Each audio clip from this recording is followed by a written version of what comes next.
সরকার তো বারবার ইলেকশনের মাধ্যমে আসে। শেখ হাসিনা যেমন টানা 15 বছর কন্টিনিউ করছে, সুতরাং নির্বাচনের পর নতুন সরকার হয় নাই, ওই একই ব্যক্তি, খালি সময়টা পার করা, কাগজ কলমের সরকার, ইলেকশন। তো সেক্ষেত্রে আপনি ধরেন তারেক রহমান সাহেব আমাদের আজকের প্রধানমন্ত্রী, বিএনপি ক্ষমতা আসার পর যেটা হলো, ন্যাচারালি তাকে তো দেশ সফর করতেই হবে, এবং দেশ সফর করার ক্ষেত্রে আমাদের প্রাথমিকভাবে ধরে নিতে হবে 3টা দেশ এখানে খুব তৎপর এখন, এর ভিতরে চায়না, রাশিয়া আর ভারত এবং আমেরিকা।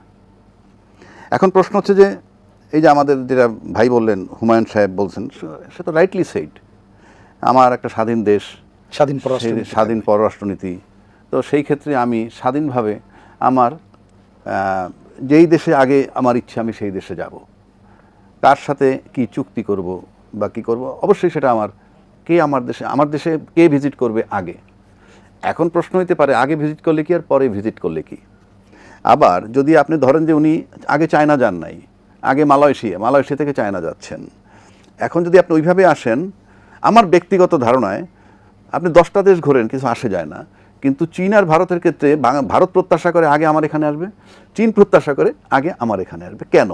এটার ভিতরে তো কারণ আছে। তো কারণ হচ্ছে আপনি যখনই যাবেন, যখনই একটা দেশ সফরে যাবেন, প্রতিটা স্টেপ কিন্তু আপনার কি বলে এটাকে, ডিপ্লোম্যাটিক বলেন বা রাজনৈতিক বলেন, এইটা খেলাধুলার জায়গা না। আপনি আমার প্রধানমন্ত্রী যখন একটা দেশে যাবেন, তার প্রতিটা মুভমেন্ট কিন্তু রাজনৈতিক, এবং তার সাথে তার আর্নিং, কি আনবেন বা কি দিবেন। একইভাবে প্রত্যেকটা মোমেন্ট হচ্ছে নেগোসিয়েশনের বিষয়, তার প্রতিটা মুহূর্ত গুরুত্বপূর্ণ।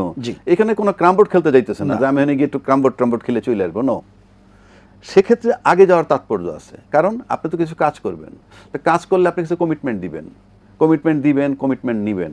সেক্ষেত্রে ভারত যদি আপনি আগে যান, তাহলে আপনি যদি কিছু কমিটমেন্ট দিয়ে আসেন, সেটা চায়না যখন পরে যাবেন তাহলে যাতে কন্ট্রাডিক্টরি না হয়। মানে আগে আমি নিয়ে নিলাম, পরে এখন চায়না যদি আবার আগে যান, তাহলে চায়নার সাথে কি কমিটমেন্ট হয়, তারপরে আপনি ভারত যান, বাকি থাকলো না, কিছু থাকলো না। মেইন রিজন হলো এইটা। কিন্তু আপনি যদি বাস্তবতায় আসেন, যেমন ধরেন আমরা বলি যে বিগত সরকার যিনি 16 বছর ক্ষমতায় ছিলেন, তাকে আপনি ধরে নিতে পারেন তিনি ছিলেন ভারতের অ্যাসেট, আমরা মনে করি। কিন্তু আলটিমেটলি তাকে চলে যেতে হয়েছে একটা সার্টেন স্টেজে, সে তো মারা যায় নাই। যদি এমন হইতো যে মারা গেছে, তাহলে একটা কথা, কেন তাকে যেতে হইল? সেই যেতে হইলো এই কারণে যে বাংলাদেশের এখানে যারা আমেরিকা আসুক, চায়না আসুক, ওই যে বললাম কেউ ক্রামবোর্ড খেলতে আসবে না, প্রত্যেকের কিন্তু একটা রাজনৈতিক মিশন থাকে। আর সেই মিশনটার সাথে মানে ওতপ্রোতভাবে এখন যেটা ম্যাচিউর হয়েছে, সেটা হলো জিও পলিটিক্স। এই বঙ্গোপসাগরীয় এলাকায় প্রভাব, প্লাস চায়না বাংলাদেশে কতটা অবকাঠামোগত সাহায্য করবে। আবার ভারত তার সিকিউরিটি কনসার্ন দেখে, যে চায়না বাংলাদেশে ঢোকা মানি তার সিকিউরিটি কনসার্নের উপরে মনে করলে তো আপনার আমার হাত নাই। এখন আসেন তাহলে, যেহেতু শেখ হাসিনা ভারতের অ্যাসেট মনে করা, কিন্তু গেল কেন? সে গেল যখন এই 3টা ভুবনের, 3 ভুবন বলতে আমি 3টা দেশের কথা বলছি, এই 3টা ভুবনের প্রিয় দেশ বাংলাদেশ, আবার 3টা ভুবনের শত্রু দেশ বাংলাদেশ। কারণ আপনি এমন একটা টার্মোয়েল সিচুয়েশনে আছেন যেখানে হাসিনা চূড়ান্ত অবস্থায় এই 3টা দেশের সাথে কিন্তু পাইরা ওঠে নাই। আপনি গল্প যতই করি, আমরা বলি যে ভারতের অ্যাসেট, কিন্তু দেখেন সে শেষ পর্যন্ত চায়নার থেকে অবকাঠামোগত ধার কর্য বা ঋণ যাই করেন না কেন, অর্থনৈতিক সাহায্য আনতে আনতে আনতে আনতে এমন জায়গায় গেলেন অলমোস্ট তাকে গিলে ফেলছিল চায়না। যাতে আপনি দেখেন 2018 যে নির্বাচন ন্যাক্কারজনক, কিন্তু নির্বাচনী ফলাফলের পরদিন কিন্তু চায়না এসে তাকে শুভেচ্ছা জানিয়েছে এবং নৌকা একটা প্রতীক দিয়েছে, সোনার নৌকা। 24-এর পরে একই ঘটনা। 24-এ যখন আমরা সমস্ত নির্বাচনটাকে আমরা যাচ্ছে তাইভাবে এই নির্বাচন কামনা করি না, ফলাফলের পর ঠিকই চায়না আসে। এখন ভারতের মনে করেন অ্যাসেট ধরেন তাকে, বা ভারতের শুভাকাঙ্ক্ষী হাসিনা, কিন্তু চায়না তাকে এমনভাবে গিলে ফেলেছে। পাশাপাশি জিও পলিটিক্স এমন জায়গায় ম্যাচিউর হয়েছে এবং আমেরিকারও ইন্টারফারেন্স চলে আসছে, মানে 3টে দিন, ঠিক তখন শেখ হাসিনা সার্ভাইভ করতে পারে নাই, মানে ওনার ক্যাপাসিটিতে কুলায় নাই। কেন কুলায় নাই? একটা রাজনৈতিক দল এককভাবে ক্ষমতাশালী না। ওই যে বললাম, জনগণ এবং আপনার প্রশাসন, জনগণ থেকে সে বিচ্ছিন্ন হয়েছে তার অ্যাক্টিভিটিদের কারণে, আর প্রশাসন এর সাথে জিও পলিটিক্স মিলাইলে পরে প্রশাসন একটা সময় যখন ছুটে গেছে, হাসিনাকে চলে যেতে হয়েছে। কথাটা কেন বললাম? অফকোর্স তারেক রহমান সাহেব আমাদের মাননীয় প্রধানমন্ত্রী, আমি পার্সোনালি তাকে লাইক করি, আমার সাথে ওনার দেখা হয়েছে একবার, ওনার বাবার সাথে আমার দেখা হয়েছে, মায়ের সাথে জীবনে দেখা হয়েছে, আমি তাকে প্রেফার করতেছি লাইক এনিথিং। কিন্তু পরিবেশটা খুব তপ্ত। এই যে তপ্ত এই জায়গাটা, কারণ উনি যখন চায়না সফর করছেন তখন আমার এখানে বিচ্ছিন্ন কিছু ঘটনা ঘটতেছে। এর ভিতরে হিন্দু সম্প্রদায়ের জন্য একটা আলাদা প্রদেশ দিতে হবে, এবং সেখানে কি বলে আপনার বিদেশি ফান্ড আমরা সংগ্রহ করব, অস্ত্রশস্ত্র সংগ্রহ, এরকম কথাও আসতেছে।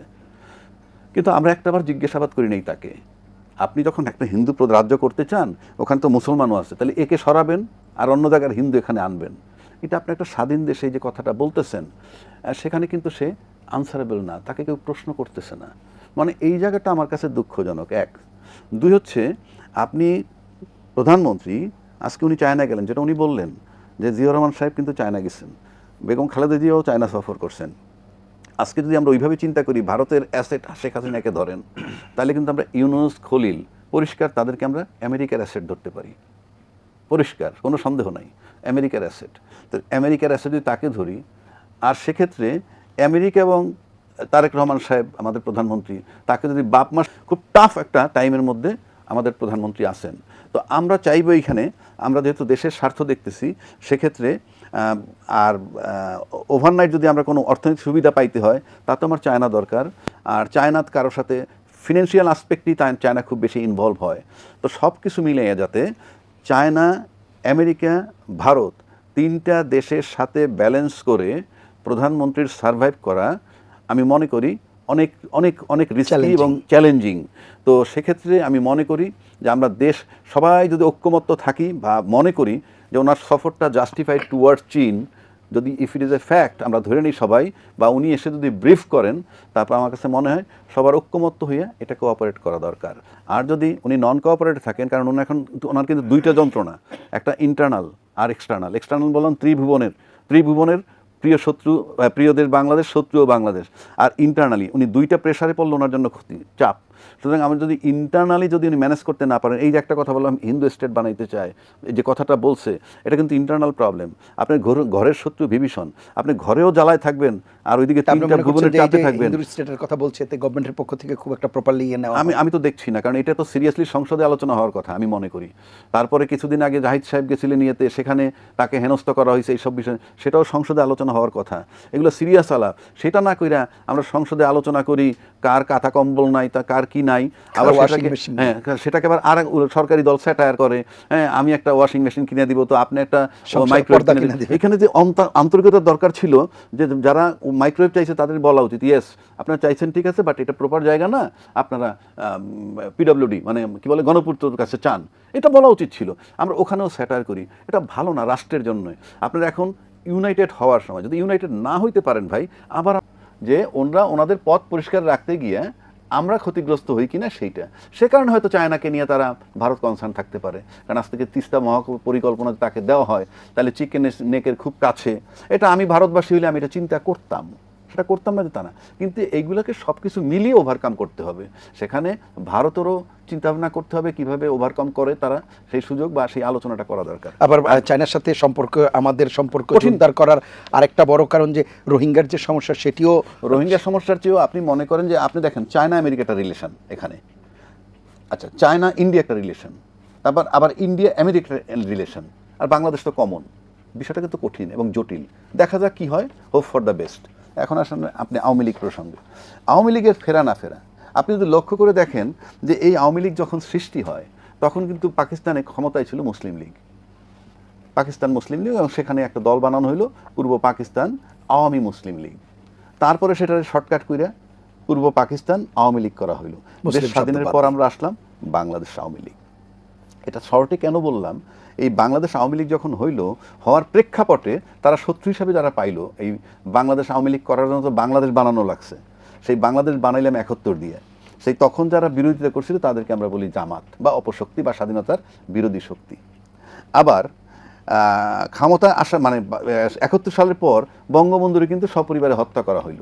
আচ্ছা, এখন কেন বলছি কথাটা, প্রেক্ষাপটে একটু বলি এই কারণে, শেখ হাসিনা যখন ক্ষমতায় আসলো দীর্ঘ 21 বছর পর, ক্ষমতায় এসে কিন্তু কোনো ছাড় দেন নাই, অর্থাৎ যুদ্ধ অপরাধীদের বিচার করছেন যতটুকু পারছেন, বঙ্গবন্ধু হত্যারও বিচার করছেন। এটাকে যদি আপনি প্রতিশোধ বলেন, প্রতিশোধ বলতে পারেন, আমরা অনেক সময় বলি প্রতিশোধ, সেটা ভিন্ন কথা। এটা কেন বলতেছি, কারণ বাংলাদেশের যে রাজনীতি, তাতে আপনি দেখবেন পাওয়ার বেসড পলিটিক্স, পাওয়ার বেসড পলিটিক্স যে দলগুলো নাই, তাদের কিন্তু ওই চিরকাল একই রকম আছে। সেই জাসদ বলেন, লেফটিস্ট বলেন, গণতান্ত্রিক অন্যান্য দল বলেন, আমরা যে বিভিন্ন লেফট যে গ্রুপগুলো দলটা বলি, তাদের কিন্তু একটা রাজনীতি আছে, কিন্তু সেই রাজনীতির কিন্তু উত্থানও নাই, পতনও নাই, একটা জায়গায় পড়ে আছে। কখনো কখনো এই বড় দলগুলোর সাথে ভর করে একটা সিট টিট পাইছে এরকম। পাওয়ার পলিটিক্স করতেছে বড় দলগুলো, বিএনপি এবং আওয়ামী লীগ। এবং পাওয়ার পলিটিক্স করতে গেলে যেটা হয়, রাজনীতি থাকে না। আপনি দেখবেন এই যে আওয়ামী লীগ টানা 16 বছর রাজত্ব করে চলে গেল, আমরা কি এখন আওয়ামী লীগের কোনো পজিটিভ দিক আলোচনা করতে পারি? হ্যাঁ, অবকাঠামো হয়েছে, এটা সময়ের দাবি, ম্যানেজারিয়াল জব, এটা হইতোই, সময়ের দাবি। এখন রাজনীতি যদি বলেন, রাজনীতি বললে আমরা আলোচনা করার কিছু পাই না, তো পাই না। এবং এই আজকে যে বিএনপি ক্ষমতায় আছে, আমরা দেখতেছি এখন পর্যন্ত কিন্তু খুব ভালো আলোচনার কিছু পাই না তাদের পক্ষে। কেউ বলতে পারবে না খুব ভালো কিছু, কেননা আমরা গণভোট টোট করলাম, তারপরে জুলাই সনদ হওয়ার, এগুলো কিছুই হয় নাই। আর এই যে কিছুই যে হয় নাই, এখন আমি শুধু বিএনপিকে দায়ী করি না। কেন বলছি এটা বললে নেই, যেহেতু একটার সাথে একটা লিঙ্ক। শুধু বিএনপিকে দায়ী করি না এই কারণে, বিএনপি তো 2/3 মেজরিটি পাইছে, আমি করবো না জুলাই সনদ বাস্তবায়ন, কিন্তু অন্য যারা আছে এখানে বসা, তাদের তো জুলাই চেতনার পক্ষে ছিল, ওই তারাও তো কথা বলে না। প্রয়োজন পার্লামেন্টে থাকলাম না, কারণ আপনার তো কোনো রোল নাই পার্লামেন্টে, যে আপনার বিল পাস করার গেলে আপনাকে লাগবে, আইন পাস করার লেগে আপনাকে লাগবে, আপনার তো কোথাও লাগতেছে না, কিন্তু আপনি ওই দাবিটাতে কিন্তু সরে আসছেন, একদম সাইলেন্ট। আমরা কিন্তু বাইরে বসে চিৎকার করতেছি, তার মানে কি দাঁড়াইলো? তার মানে কি আপনারা কি 3 দলীয় সমঝোতার নির্বাচন করছেন, যে এটা নিয়ে কথা বলবেন না? যে সমস্ত ইস্যু নিয়ে কথা বলছেন এগুলো তো কোনো কথা না। কিন্তু আপনার জুলাই আন্দোলন কোথায়? আমি আবারও বলছি, আপনাদের কোনো প্রয়োজন নাই এই সরকারের। এই যে অর্থ বিল, আপনারা সবাই বলেন না এই এই বিলটা মানি না, এই বাজেটটা মানি না, তো কি পাস হবে না? তো আপনার যদি কোনো রোল নাই, আপনি আপনার স্ট্যান্ডে নাই, সে কারণে বলতেছি আমরা যে বাইরে থেকে চিৎকার করি। এখন বলতেছি কেন, আওয়ামী লীগ ফিরে আসা না আসা, যেটা বললেন, এই যে আওয়ামী লীগ ছাড় দেয় নাই ক্ষমতায় এসে, পাওয়ার পার্টিতে ছাড় দিতে নাই। এবং এবং শেখ হাসিনা যখন ক্ষমতায় ছিল, তার সাথে প্রশাসন ছিল, সে কিন্তু জনবিচ্ছিন্ন ছিল একটা সার্টেন টাইম, কিন্তু প্রশাসন তার সাথে ছিল, এবং সে কিন্তু কোনো ছাড় দেয় নাই, 16 বছর বিএনপিকে দাঁড়াইতে দেয় নাই। কিন্তু আজকে বিএনপির রাজনীতির ভিতরে কিছুটা আমি ছাড়টা কীরকম, যে আমরা প্রতিহিংসার রাজনীতি করব না, ওকে ফাইন, আপনি কইরেন না, that is an individual case. কিন্তু আরেকজনের যে মায়ের বুক খালি হয়েছে, সে তো এটার সাথে একমত নাও হতে পারে। 1, 2, মায়ের ডাক যে বিষয়টা আমরা দেখছিলাম, তাদের তো কিছু দাবি দেওয়া আছে, সেটাকে তো আমি ম্লান করতে পারি না। আবার যদি পার্লামেন্টের দিকে তাকাই, আপনি ইলিয়াস আলী গুম হয়েছে তার ওয়াই পার্লামেন্টে, মীর কাসেম আলীর মৃত্যুদণ্ড দিল আন্তর্জাতিক আদালত, তার ছেলে আরমান নিজে গুম হয়েছিল, তারাও কিন্তু পার্লামেন্টে। মায়ের ডাকের যে আছে সেও পার্লামেন্টে, সাকা চৌধুরীর ছেলে সেও পার্লামেন্টে। তাদের চোখের সামনে যখন গুম কমিশন অধ্যাদেশটা বাতিল করা হয়, কই তারাও তো প্রতিবাদ করে নাই। তাহলে আমি চিৎকার করে লাভটা কি? করে নাই তো, কোনো চিৎকার করছে? তা আপনি যদি এই চিৎকার না করেন, আপনাকে তো টাচ করছে, আপনার হাজব্যান্ড, আপনার বাবা, সেটা কি আপনাকে টাচ করে না? কিন্তু আপনার সামনে যখন গুম কমিশন অধ্যাদেশটাকে বাতিল করা হয়, আপনারা কোনো প্রতিবাদ করেন নাই। এটার মানে কি দাঁড়াইলো? আপনারা কি মহাপুরুষ হইতেছেন নাকি ভীতু আওয়ামী লীগকে নিয়ে? আমার প্রশ্ন এগুলা। কেন আপনি যদি মহাপুরুষ হন, যে আমি ক্ষমা করি, প্রতিহিংসার রাজনীতি করবো না, সেটাও তো কিন্তু আওয়ামী লীগের জন্য সহায়ক মাঠে আসার, কারণ মহাপুরুষ কিছু প্রতিশোধ নেবে না। আর যদি আপনি ভীতু হন, সেটাও আওয়ামী লীগ মাঠে আসার সহায়ক।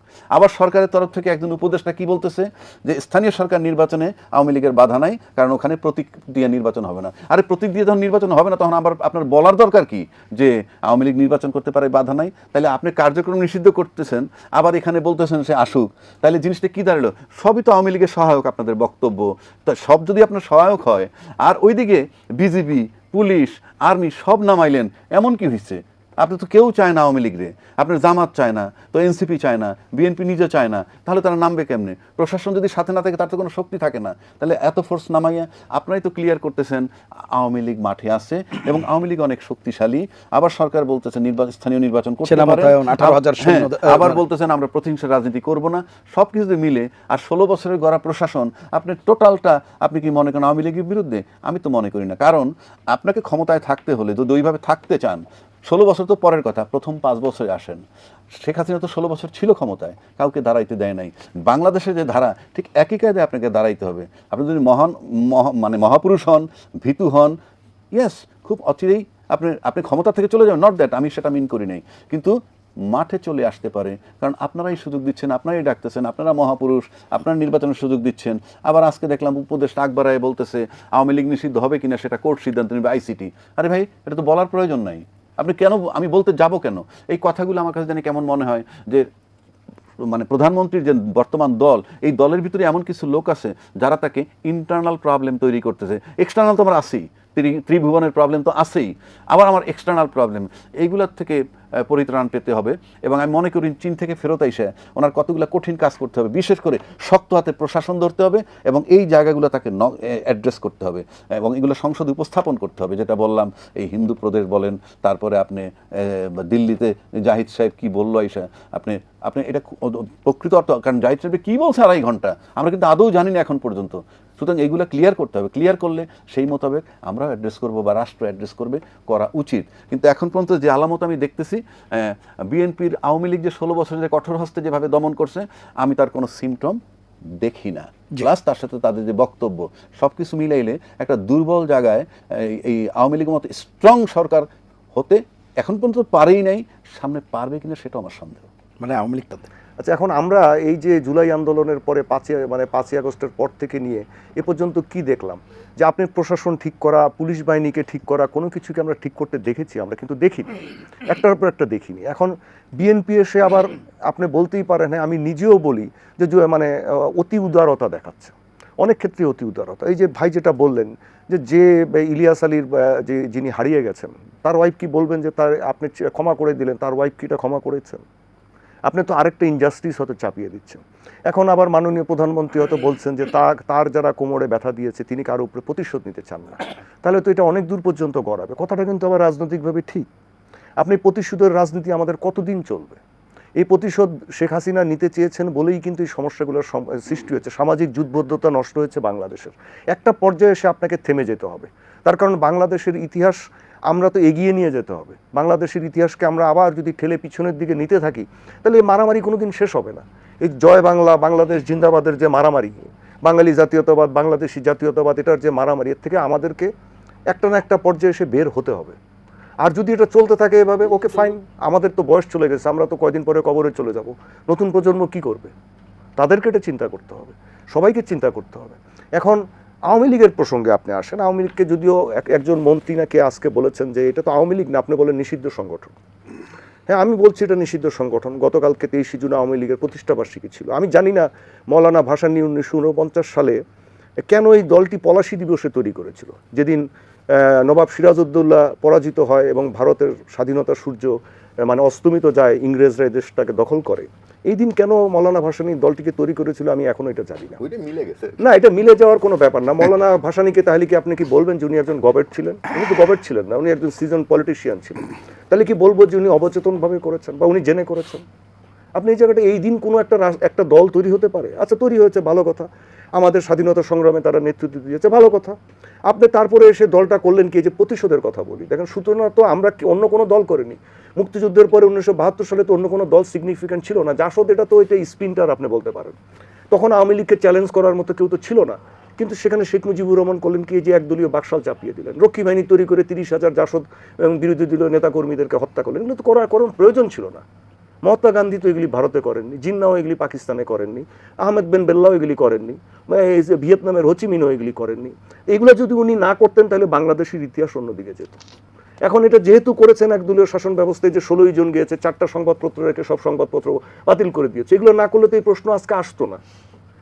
আসতো কি আপনি বলেন? আসতো না। তাহলে ওই মার্শাল্লাও আসতো না, তাহলে হত্যাকাণ্ড এই সমস্ত কোনো কিছুই হতো না, কোনো প্রতিশোধের ব্যাপারই হতো না। এখন আপনি বলবেন যে রাজাকার যারা ছিল, দালাল আইন, উনি তো এদের বেশিরভাগকে মাফ করে দিয়ে গেছেন। 193-95 জন যে আপনার পাকিস্তানি যারা মানবতা বিরোধী অপরাধী ছিল, যে মানে অফিসাররা, তাদেরকে দিল্লিতে যে ত্রিপক্ষীয় চুক্তি হয় সেখানে মাফ করে দেওয়া। সিমলা না, এটা দিল্লিতে পরে যে ত্রিপক্ষীয় চুক্তি হয়, যেখানে শেখ মুজিবের যে আপনার বাণী ডক্টর কামাল হোসেন পররাষ্ট্রমন্ত্রী পড়ে শুনিয়েছিলেন, সেখানে লেখা আছে যে আমরা বাঙালি ক্ষমাশীল জাতি, ক্ষমা করতে জানি, লেটস ফরগিভ অ্যান্ড ফরগেট। এই উপমহাদেশের শান্তি এবং অগ্রগতির সাথে লেটস ফরগিভ অ্যান্ড ফরগেট, মাফ করে দাও এবং এটাকে ভুলে যাও। তাহলে এরপরে এসে আপনি খুঁচিয়ে আবার সে একই জিনিস তুলছেন, তো তোলার তো দরকার নাই। আপনি তো মাফ করে দিয়েছেন। আপনি তো ওই সময় 1972 সালে কাউকে বিচারের মানে সুষ্ঠু বিচারে দাঁড় করাননি। এক চিকন আলীর ফাঁসি হয়েছে, যদি আমি ভুল না করে থাকি, এক রাজাকার চিকন আলীর ফাঁসি হয়েছে, আর তো আপনি করেননি। যে খুন, হত্যা কিংবা এখন এগুলো ধরেন, আমি আমার বয়সকাল মানে যখন আমি বুঝতে শিখেছি তখন থেকেই দেখছি এই সমস্ত বিতর্ক চলছে। আমরা আর কত এগুলো নিয়ে চলব? আওয়ামী লীগের ব্যাপারে যেটা এখন একটা বাস্তবসম্মত ব্যাপারে আসা যেতে পারে, সেটা হচ্ছে যে এরা তো আমাদের দেশেরই মানুষ, আমাদের আশেপাশেই আছে, তাই না? এখন এদেরকে বাংলাদেশেই চাকরি করে ব্যবসা বাণিজ্য করে লেখাপড়া করে টিকে থাকতে হবে। এটা একটা ওনাদের অপরাধের জন্য ওনারা ক্ষমা চাক। ওনাদের মনে রাখা দরকার যারা বাংলাদেশে আছে যে শেখ হাসিনার পরিবারের সকল কিন্তু 5ই আগস্টের আগে দেশ ছেড়ে চলে গেছেন, তাদের একজনও বাংলাদেশে নেই, তারা কিন্তু এখন বাংলাদেশে আছে। সুতরাং তারা এই সমাজটার সাথে মিশে